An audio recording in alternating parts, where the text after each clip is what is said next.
I do want to touch a little bit on the interaction between magnesium and calcium, because I think most people get really confused about this, especially when it comes to supplementation. People are told to supplement with a bunch of calcium when that may or may not be the best advice. Can you tell us a little bit about those interactions in the body between magnesium and calcium?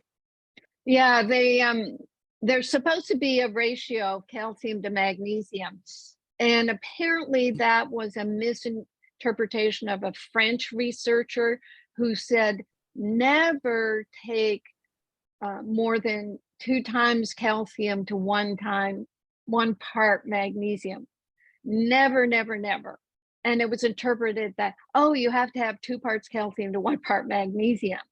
And come to find out that then, we went into this calcium fortification, and women were told, I guess maybe it's going on 25 years now, to take calcium for their bones because, oh, look, this bone is mostly made up of calcium. If you take a piece of calcium carbonate, like a big piece of chalk, and drop it on the floor, it will shatter. So the bone is not just calcium, as you know. I mean, there are dozens of, well, maybe 17 different minerals and different things that are required to make bone, but the most important is magnesium. So the flexibility of bone, when kids are young, they don't break as easy. They've got a higher ratio of magnesium to the calcium. So what I know from looking at the whole calcium picture is aging is partly related to calcification. When we look at a lack of magnesium, it means calcium is not soluble in the blood, and it is not directed to the bones and teeth. Magnesium will solubilize the calcium in the blood and bring it to where it's supposed to be. If calcium is not solubilized, it will start precipitating in joints, heel spurs, gallstones, kidney stones, just aches and pains throughout the whole body with calcifications.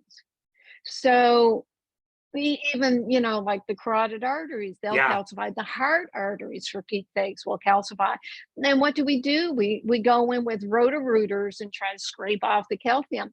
Now, the calcium, when it deposits in arteries, it's usually as a band-aid along with cholesterol for some sort of damage of the walls, of the lining of the artery.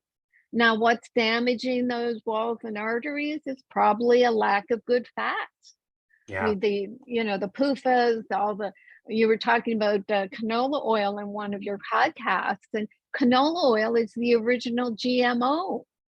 It's not just a horrible rapeseed. That's what it's called, rapeseed. So they had to change that name. But it's genetically engineered, and it's just and being an omega-6 fatty acid, which is pro-inflammatory, it just throws everything off balance. I mean, I had this experience just 2 months ago where I got kind of addicted to cauliflower bites. So it's I thought it was air fried, kind of dehydrated and air fried cauliflower because it's nice and crunchy. I finally looked at the package because my joints were feeling weird. I said, what am I eating? And it was all omega-6 oil. Ugh, Oh, it is sunflower and safflower and maybe canola.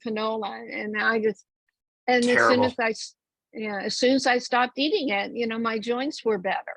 Wow. So yeah, we have to keep reading labels.